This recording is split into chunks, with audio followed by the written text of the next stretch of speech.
Hi friends, Gogisetti Subbarao మీ psychologist. ఇవాళ మనం చెప్పుకునే టాపిక్ రక్షక తంత్రాల్లోని ఇంకొక రక్షక తంత్రం అన్నమాట. డిఫెన్స్ మెకానిజంలోని ఇంకొక డిఫెన్స్ మెకానిజం ఏంటంటే ఫ్యాంటసీ, స్వైర కల్పన అంటే ఫ్యాంటసీ అంటే మనం చాలామంది ఈ స్వైర విహారం, స్వైర కల్పనలు ఇలాంటివన్నీ ఊహించుకుంటూనే ఉంటారనమాట. ఫ్యాంటసీ అంటే మనం రియాలిటీలో ఏదైతే చెయ్యాలనుకుంటున్నామో లేకపోతే చేయలేనివి, సాధించగలిగేవి ముందే ఊహించుకుని దానికోసం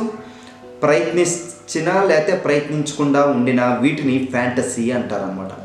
అయితే ఈ ఫ్యాంటసీల్లో 2 టైప్స్ ఉంటాయి. హెల్దీ ఫ్యాంటసీ ఉంటుంది, అన్హెల్దీ ఫ్యాంటసీస్ ఉంటాయి. హెల్దీ ఫ్యాంటసీస్ ఏంటంటే మనం ఒక గోల్ పెట్టుకున్నప్పుడు, మనం ఒక లక్ష్యాన్ని ఏర్పరచుకున్నప్పుడు దానికోసం ఏం చేయాలని డే టు డే చేస్తూ ఆ ఊహించుకున్న దాన్ని, ఆ గోల్ రీచ్ అయ్యే ప్లేస్కి వెళ్ళటాన్ని అది పాజిటివ్గా, మోటివేషనల్గా, క్రియేటివ్ థింకింగ్తో మనం దాన్ని సాధించుకున్నప్పుడు మనం అది హెల్దీ ఫ్యాంటసీ అంటారనమాట. ఎందుకంటే నేను ఈ లక్ష్యాన్ని సాధించాలి, ఈ ర్యాంక్ సాధించాలి, దీంట్లో డిస్టింక్షన్ రావాలి, ఈ జాబ్ కొట్టాలి, నేను ఈ ప్రొఫెషన్లో నేను ఈ స్థాయికి వెళ్ళాలి అని మనం ఎప్పుడు ముందుగా ఊహించుకునే దానికోసం ప్రయత్నిస్తూ ఉంటాం ప్రతిరోజు. అలా ప్రతిరోజు ఆ గోల్ కోసం ప్రతిరోజు day to day progress improve చేసుకుంటూ వెళ్ళినప్పుడు అది హెల్దీ ఫ్యాంటసీ అయింది అనమాట.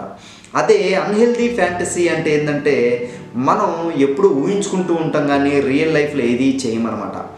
రియాలిటీలోకి వచ్చేసరికి ఆ పనులను నెగ్లెక్ట్ చేస్తూ ఉంటాం అనమాట. అయితే డే డ్రీమింగ్ ఎక్కువ చేస్తూ ఉంటాం అన్నమాట. పగడ కలలు కంటూ ఉంటాం. అంటే ఇది నేను చేస్తాను, అంటే ఏమీ చదవకుండా నేను ఫస్ట్ ర్యాంక్ వస్తాను, నేను బాగా రాయగలను అని అనుకోవటము. మనం లక్ష్యాన్ని ఏర్పరచుకుని దానికోసం యాక్షన్ ప్లాన్ లేకుండా ఊహల్లో వివరిస్తూ ఎప్పుడో ఒకసారి నేను అది అవ్వగలను, ఎప్పుడో ఒకసారి నేను ఇది చేస్తాను అని ఏమీ చేయకుండా ఆలోచనలోనే బతుకుతూ ఉండటం వల్ల అది అన్హెల్దీ ఫ్యాంటసీ అనమాట. దీనివల్ల ఎక్కువ ప్రాబ్లం ఫేస్ చేయాల్సి వస్తుంది. కాబట్టి ఫ్యాంటసీని మనం పాజిటివ్ వేలో ఉపయోగించుకుంటే లైఫ్ చాలా హ్యాపీగా మనం అనుకున్నది సాధించగలుగుతాం అన్నమాట. కాబట్టి ఈ రక్షక తంత్రాన్ని, ఈ ఫ్యాంటసీ అనే దాన్ని మనం పాజిటివ్గా ఉపయోగించుకుంటే దాన్ని రియల్ లైఫ్లో దాన్ని చేజింగ్ చేసి, రియల్ లైఫ్లో దాన్ని వర్కౌట్ చేసి, రియల్ లైఫ్లో స్టెప్ బై స్టెప్ చేసి మనం ప్రతిరోజు ప్రయత్నిస్తూ పోతే దాన్ని అచీవ్ చేయగలుగుతాం అన్నమాట, ఈ పాజిటివ్ హెల్దీ ఫ్యాంటసీని. అయితే అదే అన్హెల్దీ ఫ్యాంటసీలు ఎక్కువైపోయి, డే డ్రీమింగ్ ఎక్కువైపోయి ఏమీ చేయకుండా అన్నీ చేయగలను అనుకోవటం, చదవకుండానే నేను పాస్ అయిపోతాను అనుకోవటం, ఆ గోల్ని ఊహించుకుంటూ దానికోసం ప్రయత్నించకుండా నేను సాధిస్తాను అనుకోవటం వల్ల మనం ప్రాబ్లం ఫేస్ చేసే అవకాశం ఎక్కువగా ఉంటుంది అనమాట. దీనివల్ల సైకలాజికల్ ప్రాబ్లమ్స్ ఎక్కువైపోయి సొసైటీ నుంచి కూడా విత్డ్రా అయిపోతూ ఉంటాయి. ఎందుకంటే కళల్లోనే ఉంటాము, వాస్తవ ప్రపంచంలోకి రాలేక కళల్లోనే ఉండిపోయి మనం ఎప్పుడు ఆ భ్రమల్లో బతుకుతూ ఉంటాము. వాళ్ళు మాత్రం ఎక్కువ కౌన్సిలింగ్ తీసుకోవాల్సిన అవసరం వస్తుంది అనమాట.